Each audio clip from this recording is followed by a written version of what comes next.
Today, we have the pleasure of welcoming Frank, founder of Paper Triangles, a company that started in 2016 with VR projects like The Conjuring 2 VR trailer, before pivoting to augmented reality when Snapchat launched their platform in 2017.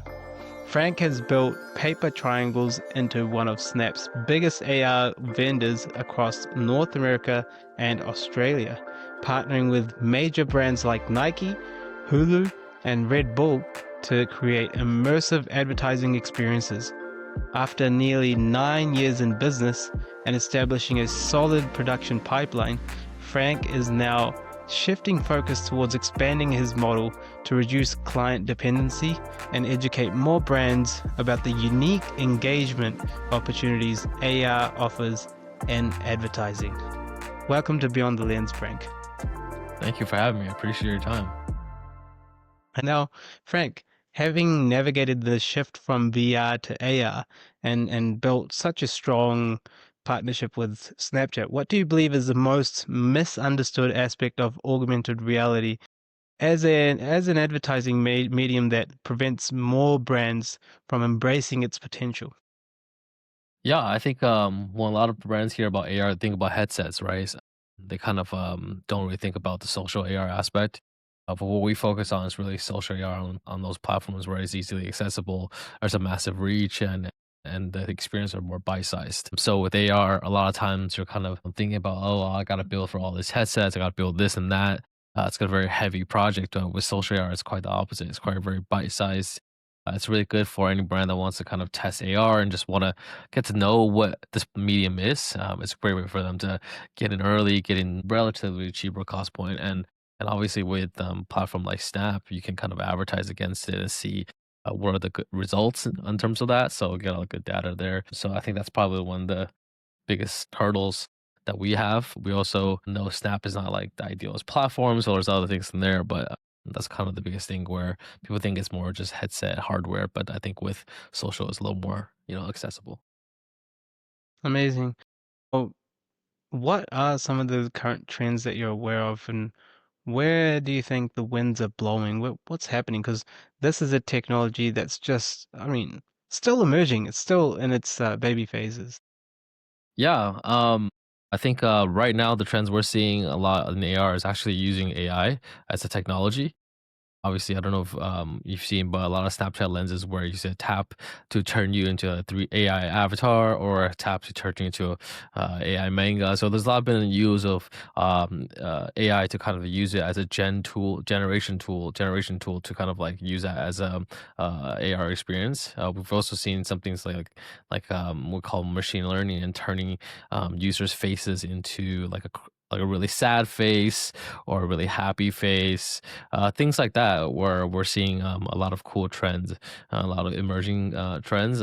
So obviously, even though AR is very new technology, it's also using like newer technology like AI to make it better.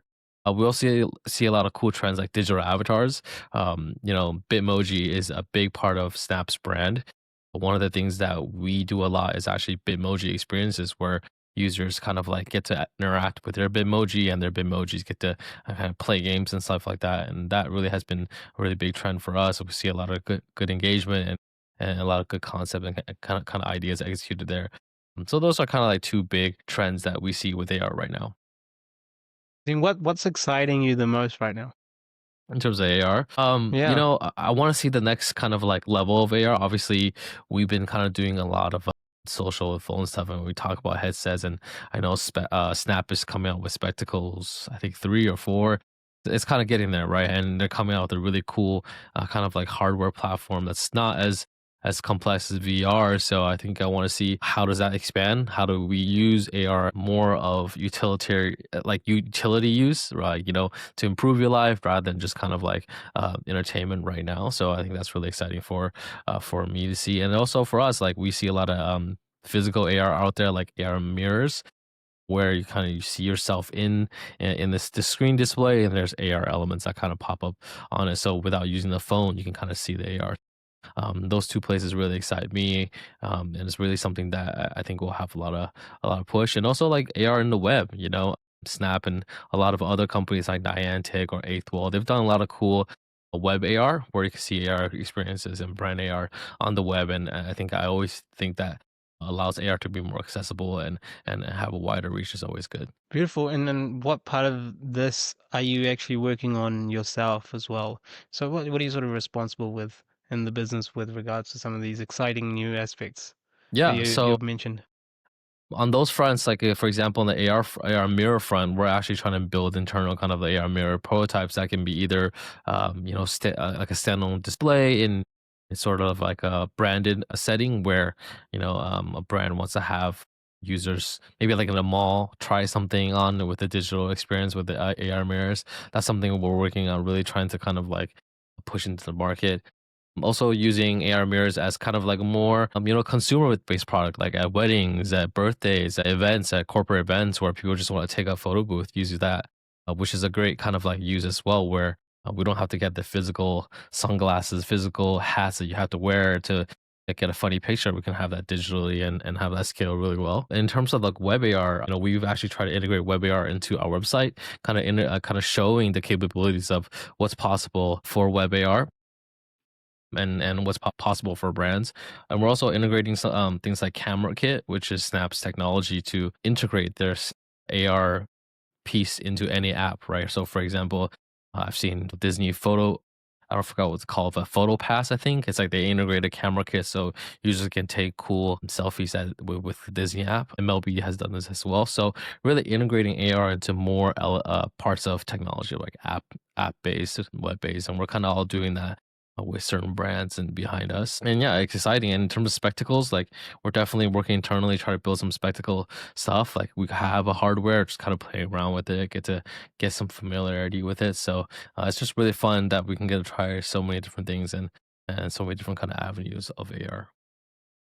Yeah, I think some of the most exciting bits of AR is just the reactions, I think, of people. And Frank, what are some of the most important metrics in the business for you right now? What are you really looking at in terms of numbers and moving the business forward? I mean, truthfully, it's always revenue, right? Like as a business, your number one, at least for me, my number one priority is revenue and money coming in.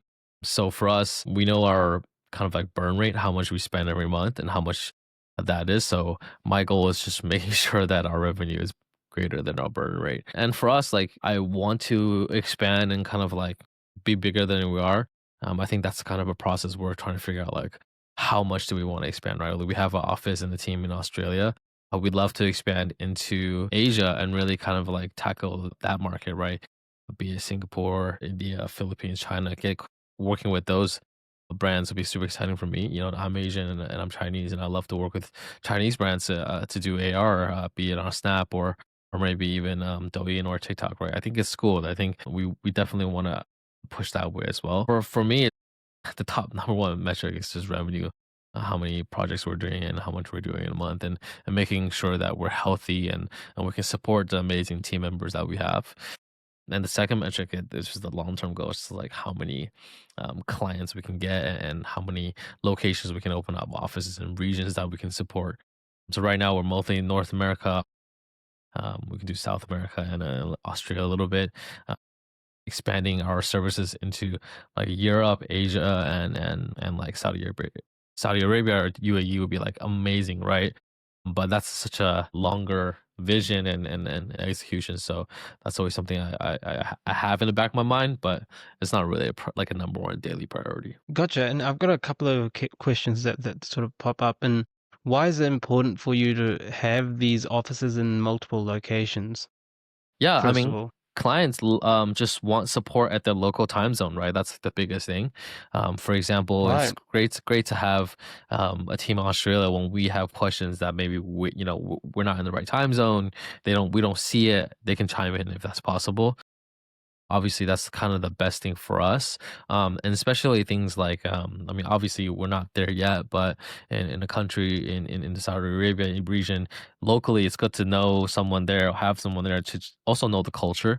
It's very different than the states, right? So being culturally understanding and what's happening and know how to run business there is very important. And so is China, right? Like I'm Chinese, so the culture of doing business in China is not the same it is here in the States. So having someone local understanding what's happening on the business side, even culturally, is very important for us.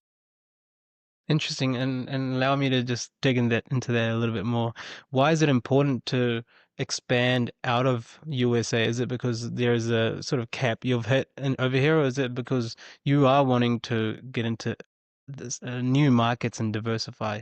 Yeah, so it's really the latter. We want to get to new markets and diversify if possible, right? Just because AR, like, it's not the biggest market yet. It's not like video ads in Facebook where it's huge, right? Yeah, there's so much video ads on either YouTube, Instagram, Facebook, all these other platforms, even like image ads. Those are so much easier to create at a mass level compared to AR. AR is very production heavy. It's kind of like a mini game. Every time you build someone, there needs to be 2D assets, 3D assets, development. There's a lot of process there, right? And so what we want to do is obviously get a really good foothold in North America and then where we are right now, but to expand in different regions will give us a lot of more diversity and hopefully clients and prospects. Yeah. There's a quote that I remember. It's like, if you want to build wealth, you concentrate on what you're doing. And then if you want to retain that wealth, then you diversify. Right. I really think that's really holds true. Now, Frank, what do you think is more important to you more than anything else right now? What's number one?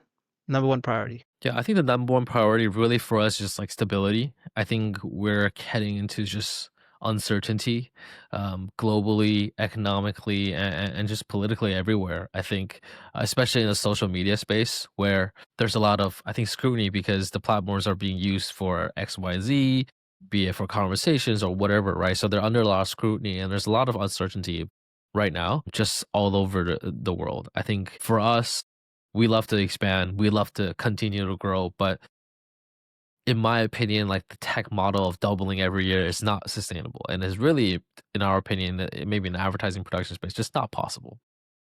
So really for us is to kind of like get stability, make sure that in the next year or so, there's nothing crazy. We can still be able to function and do what we're doing, and be not be worried about the kind of like economic ups and downs. Hopefully we can secure that and really still have that be work and in partnership with different kind of brands in the next coming years. That's really kind of my goal. Yeah.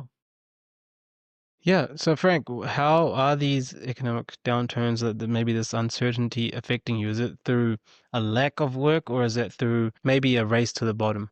Yeah, I think there's a little bit of both as kind of like economic issues come up and things become more turbulent.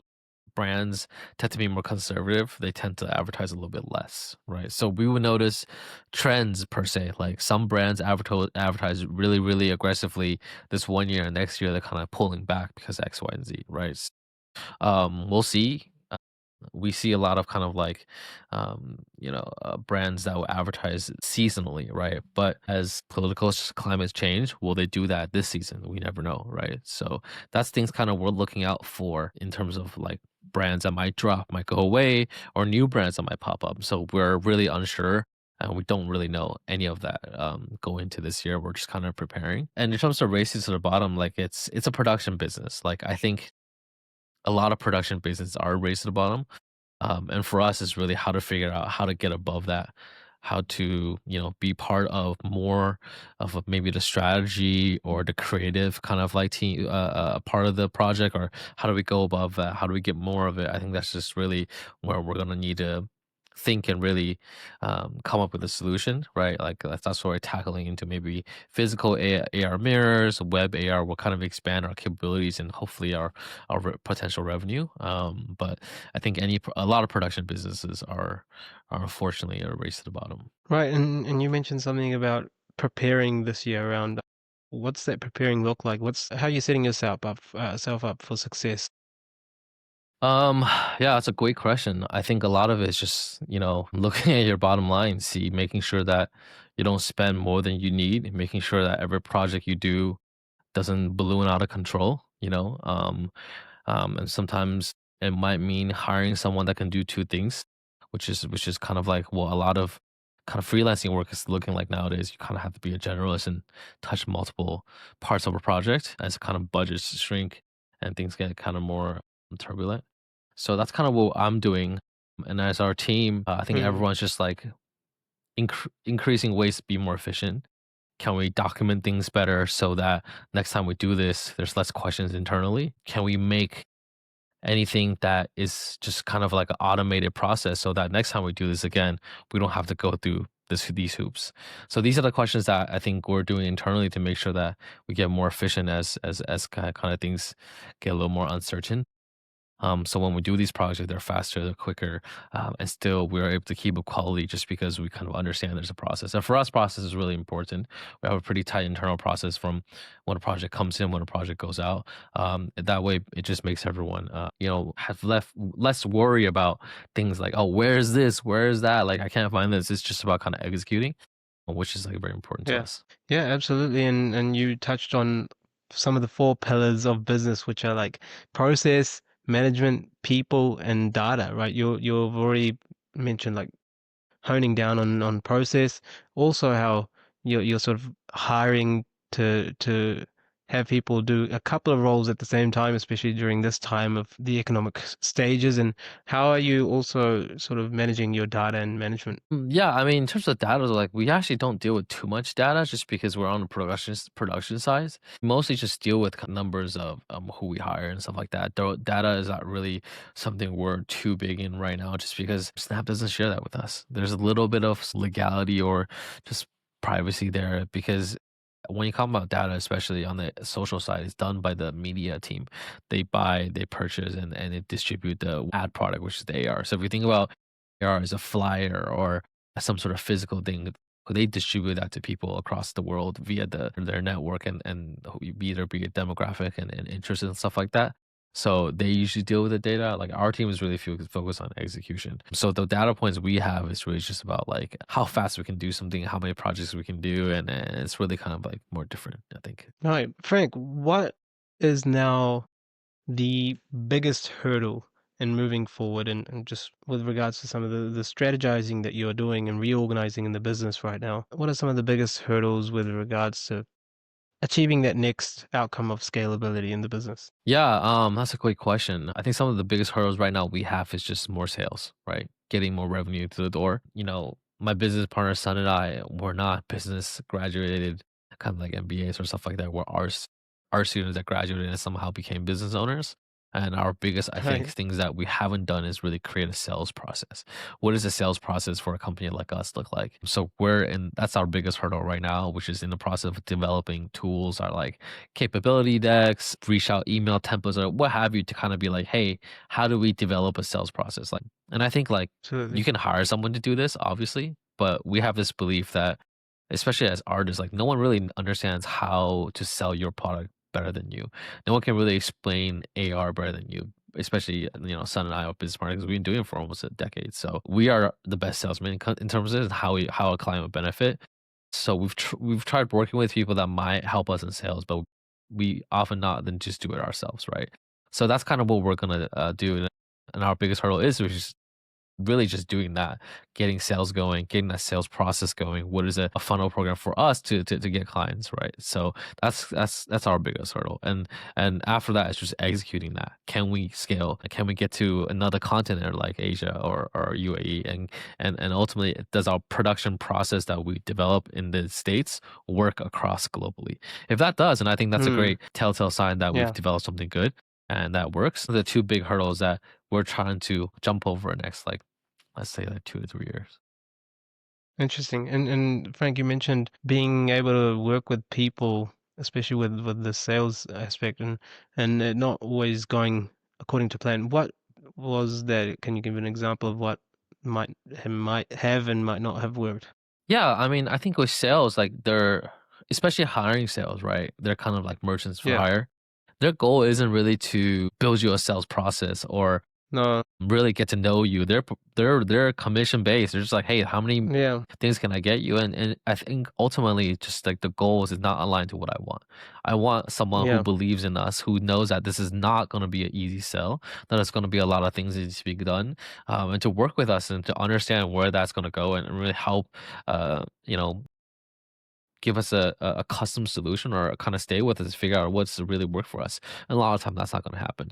And also, a lot of Yeah. salespeople that want to work with us are older, come from the more kind of visual effects, streaming side of things, and ultimately, I think they just don't understand like the space well enough. It comes back to that point where like ultimately you are the best salesperson because you know your product the most, as a business owner, right? So Absolutely. you end up doing so much the work they're doing, you're just like, why don't I just do this myself? Like I'm doing 90% of work and you're just putting together two and two with the meetings. Like, okay, if I just fill that, I can do the whole thing, right? So that's kind of really what got us to be like, okay, let's just try it on our own first before we go back to this finding a salesperson again. We just had so much friction working with different kind of salespeople because I just ultimately think their goal and our goal is not aligned. They just want to get meetings and cash through the door and get the conversion check. For us, it's about something else, right? We're trying to figure out what is the best sell process, what is a system that can work across. So there's just a kind of disconnect there when we work with sales like that. Absolutely, and that sort of is consistent with some of the stats. Like salespeople just don't last very long. It's about a year's time, and then it's a churn. So that's just across the net, and I can totally get it. The incentives just don't align there, right? Frank, if you had a magic wand and you could give it a big Disney wish, maybe even let the genie out. What would that one thing be that you'd try to solve internally? Just coming down to the end, what would that one thing be that you'd try to really get solved with regards to locking in that sales mechanism and sales system? In terms of sales specifically, Yeah, since that's a priority right now. yeah, that's a great question. I think just like how do you connect with people that don't know you exist, or how do you connect with people that you might know that want your service, right? Like the biggest thing for us is like connecting with the right people, you know, and sometimes you're connecting with client agencies or clients that maybe know you want this, um, and they're not sure. Or I think that if I had a magic wand, I would just like wish I had that capability to know exactly who to connect, that know exactly when they want what. So it's that's kind of the magic thing I will want. Because usually that's where the time really sink in, to like reaching out to someone, and they're like, oh, let me pass you this guy, and you talk to me, you're like, oh, that's not what I want, right? So really that has been a lot, and I think for the sales process, it's been hard for me. We've not had like didn't have a lot of success doing cold emails in the first couple years of our business, but also we weren't really anyone didn't know do anything. I think now we're a little more like hyper focused on one thing, and really kind of establish ourselves. I think reapproaching that maybe be a little bit different. So yeah.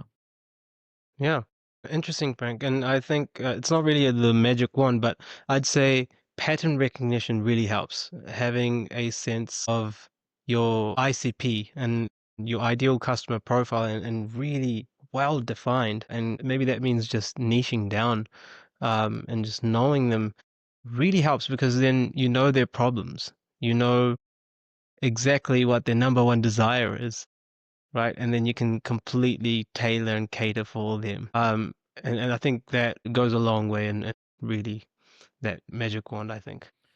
Yeah, 100%. I agree. Like we've talked about it with my business partner, and I just like, hey, who do we want to send these cold emails to, right? Like we Yeah, know there are agencies, we know there are direct to brands, but even in that, like who do we talk to? Who do we want to kind of like ideally want to work with us? And we've talked about it, and I think that's, to your point, like that's a big part of it, right? Just identifying like who do you want as as an ideal client and as ideal customer. How do you speak to them? If you have things that already solve exactly. their problem, how do you tell it to them in a convincing way that they'll say like, oh, okay, yeah, I didn't know that, I love to work with you on this. It's something that's what I'm saying. It's something that we're working on, obviously, as I have time and kind of like effort, resources dedicated to this. But it's a big hurdle for us. And, we don't come from the sales side, so we're always kind of Yeah, learning as we absolutely. go. This was great, Frank. Thank you so much for sharing your insights and how you've built the business so far and how what's happening in the business right now. You're in a pivotal moment in the business where you're wanting to diversify, expand. Thank you. This has been lovely. Yeah, of course. Really appreciate your time and thanks for having me.